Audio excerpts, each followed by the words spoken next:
Hello and welcome to this episode of Quaker. This is another Christmas one. Again, hopefully out before Christmas.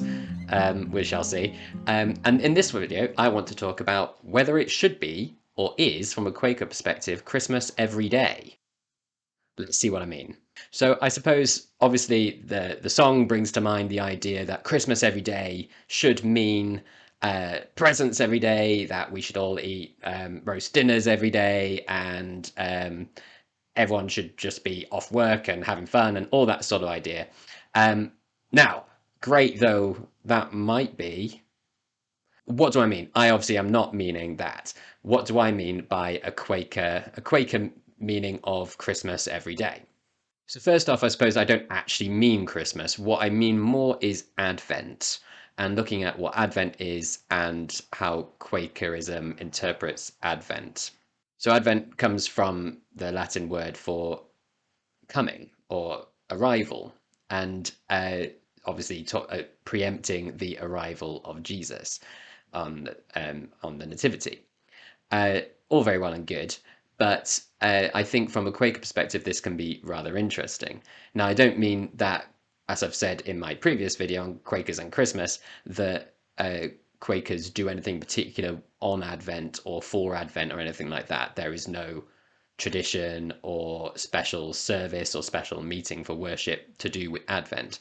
However, in my opinion, we as Quakers live in a permanent Advent.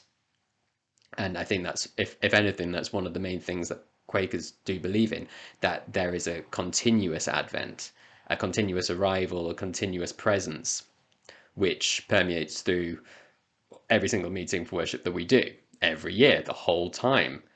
Advent every day. I find this image quite powerful. The idea of the nativity. I can think about that and during the meeting for worship for ages, and not just at Christmas time. The idea that God became a baby, that he became flesh, that um, uh, God was actually in his creation and what that means. I find that truly, generally, one of the most fascinating things ever. And so I think it's a really powerful thing to think about and to contemplate during the meeting for worship and what that must mean on a global scale and actually for you personally as well. But I think also what Quakerism fundamentally believes in is that uh, the inner light or Jesus or wherever you want to go with that test, um, is is coming, is arriving, is present in you. And so, whereas the Nativity obviously is the physical birth of Jesus, what is continuously happening is that Jesus is being born again in you, or you're being born again in Jesus, or however you want to look at that particular aspect. I think that's really powerful, and I think if that's what Quakers believe, then when you come to meeting, you are expecting that presence to be there. You're expecting something to arrive, and not just the other friends, but actually you're expecting something to break through and change the reality of that meeting, to change the reality of your day to day.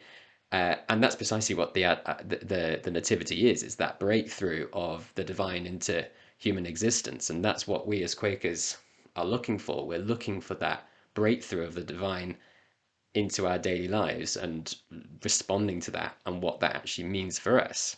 So for me, although yes, um, Advent is really important, is a time which is really important to me culturally, and I really enjoy the run up to Christmas. I think probably for, like most people, I enjoy the run up to Christmas more than Christmas itself, and I think there's something to be said for that, insofar as that um, the waiting is sort of more fun in a way, and that can be quite. Sometimes I feel like can be a hard sell about Quakerism, is that you're sitting in this room and you're waiting for something and you don't know it's going to happen, but it's really good when it does. However, if you kind of think it's sort of like it's Christmas every day, but you're waiting for it every day. I think that can work quite well. I think also think about it like that as well also makes you just think about, well, it's all very well and good that Christmas comes and that we wait and we enjoy that waiting, and then it comes and everyone has a good time, and then the rest of the year happens and it's sort of forgotten, and then it's all very exciting again when it comes back up. But I kind of feel that if Advent were every day, then maybe one of the positive things that can come out from that is that the message behind it, of that expectation of that the divine is arriving and is growing in you, then if that's happening every day, then the impact of that, the change in your life that will happen, will be way more beneficial than if it just happens once a year.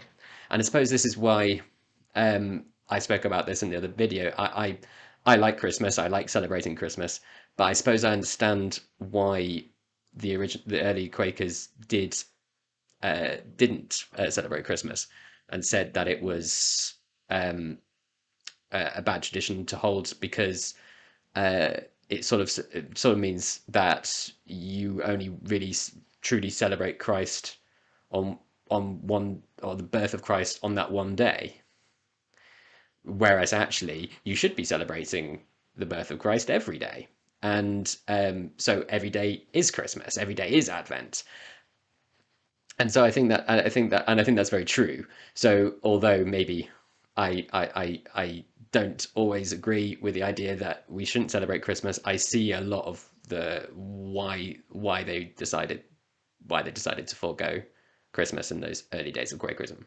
So there you go. Maybe it's not as exciting as what Wizard was originally trying to say when they said that they wish it could be Christmas every day. But, however, I know that from a Quaker perspective, it is at least Advent every day.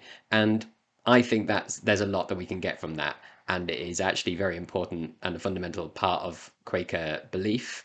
And I think when actually it is Advent in terms of the cultural Christmas, or the greater Christian celebration of Christmas, I think it's an important time to remember and actually realize that actually when everyone is doing this waiting and this expecting of something exciting, then everyone's sort of practicing a kind of Quakerism. And I think that's really good that we take that excitement, we take that enthusiasm for what it is that we're doing, and we take that into the whole year and let what results from that flow out of us. So, what do you think? I suppose I'm particularly curious about those who are non-theist Quakers. I can obviously speak from maybe a more theist position, but I'd be quite interested to see what do non-theists think of that? Is that in any way helpful? Or do you think that is going against completely what you believe we're doing? Or if so, or do you believe that is what we're doing, but you have come from it from a completely different angle? Um, I know obviously this is a Christian time of year, despite what the culture says. And so, how do you, as a non-theist friend, deal with Christmas? What does that look like for you? I'd be really interested. Please put any comments in below and I'll get back to you. And Merry Christmas. Thank you very much for watching this video. If you liked it, please do click on the thumbs up button, and do check out some of my other videos about Quakerism in the UK. If you want to keep up to date with the latest videos, please do remember to subscribe as well. It really helps. Thank you.